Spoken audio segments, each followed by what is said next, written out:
Hello one and all, Jasper here, and once again, like before, we will be going over the newest episode of Hot D and pointing out changes made from the source material. Though I have to say, this episode has very little in regards to changes from the source due to the unreliable narrators of the books. So we will actually also be going over alternative tellings of these stories as well. Obviously, spoilers ahead for not only the episode, but for future episodes as well, as if a change is made that could affect plots in the future, I will mention it. Now, let's get started, shall we? We open up in a scene where Rhaenyra seems to be hearing the offers of the nobility on the prospect of them being a good marriage match, though there are a few issues with some of these noble men, starting with this bearded individual. He bears the sigil of House Mud, a golden crown on a brown background, but at this point, House Mud has been extinct. In fact, they were almost completely wiped out during the Andal invasions, which, if I'm correct, was over 1,000 years ago. There is no way a descendant bearing the sigil would be able to make an offer of marriage to a future queen of Westeros. He is not the only odd placement though, as right in front of him we have a man bearing the sigil of House Strong, which would be the same family as Lionel Strong, who sits on the small council. Yet, despite being a part of a powerful house, it's still odd to see this individual here, as he would have to be a distant cousin or some other relative to Lionel, considering both his sons will be at the Red Keep. And it's interesting that they aren't here to make their own proclamations of marriage. Though, considering they both are at the Red Keep, it's likely that they made these advances or offers there, and didn't bother coming here to the Riverlands. A young Lord Blackwood makes his own case while being heckled by Lord Bracken, which results in the two drawing steel and fighting. Lord Blackwood and Lord Bracken did duel each other, though it was in order to try and win the princess's hand in marriage. Neither of them died, as they both are mentioned during the upcoming Civil War. However, unlike how the wiki says, we don't know who won, but it's likely that Amos Bracken was the victor, given what little we know of the two, and taking into account future events.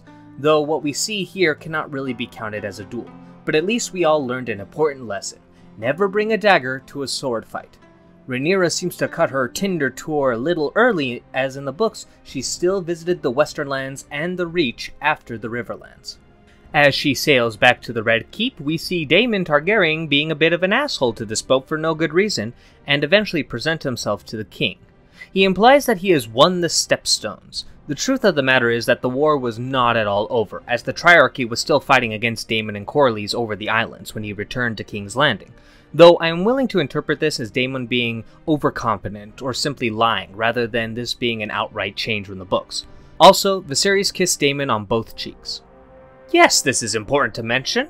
Something that I want to mention is this event should have taken place during a tourney, and not just any tourney, but a tourney that gets the factions their names. Rhaenyra was wearing a black dress while Alicent was wearing a green dress. Thus, if you supported Rhaenyra, you were called a black, and if you supported Alicent, you were a part of the greens. I doubt they would cut the origins of these names, but it's not an impossibility. Either way, whether it's brought in later episodes or not, it's still a changing of events and thus should be mentioned. Speaking of changing of events though, Otto Hightower actually should not be hand to the king at this point. Viserys removed him from office because he pestered him too much about naming Aegon as his rightful heir, and in his place, Lionel Strong was named as hand at the time. So anytime you see Otto, it's an inaccuracy, as he was back in Old Town at this point. That covers most of the inaccuracies that I can say without a shadow of a doubt. However, everything else I'll be going over from here will mostly be telling you alternative ways things could have gone, starting with Daemon and Rhaenyra's whole situation. It's from Tales of Mushroom that most of this stuff takes place, in regards to Daemon sneaking his niece out to the streets of Silk, and according to Mushroom, Daemon did these actions in order to teach her how to best be pleasing while in bed, as she was in love with Criston Cole. He was a very hands-on teacher, but Mushroom makes it clear that she was still a maiden, as she wanted to save herself for her Kingsguard lover. However, when she made such advances to Sir Cole, he apparently stuck to his vows, refusing to lay with her. Rumors would spread in no small part because of Mushroom, and when it reached Viserys' ears, he refused to believe them until Daemon confirmed it. He would ask Rhaenyra's hand in marriage at this point, but Viserys instead banished him and threatened that he would be executed should he ever return to King's Landing.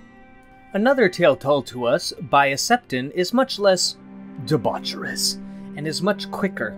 Daemon and Rhaenyra were found abed with one another by a member of the Kingsguard, and it was brought before Viserys. Rhaenyra said that she was in love with her uncle and begged her father to let the two of them wed. However, Viserys refused, confining her to her quarters and commanding both to never speak of what happened. Oh, and just a small note, in the books, Rhaenyra wasn't even 16. And if we go to the books timeline, she was actually 13 going on 14.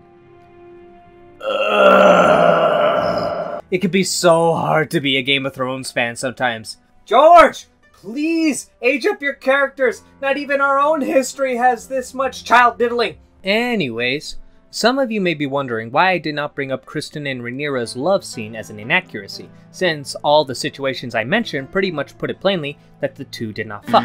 Well, later on, after it was decided that Rhaenyra would marry Laenor Velaryon, Kristen would slip into her chambers and confess his love to her, according to the Septon.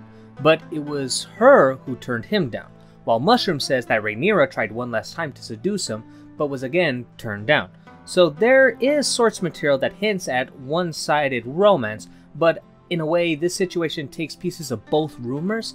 I cannot call it inaccurate, nor can I call it an impossibility.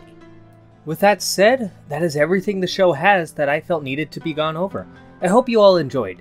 If you like these bite-sized videos, make sure to like and subscribe, but most importantly, share.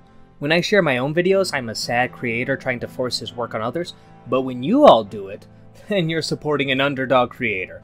Either way, I hope you all stay safe and have a wonderful night.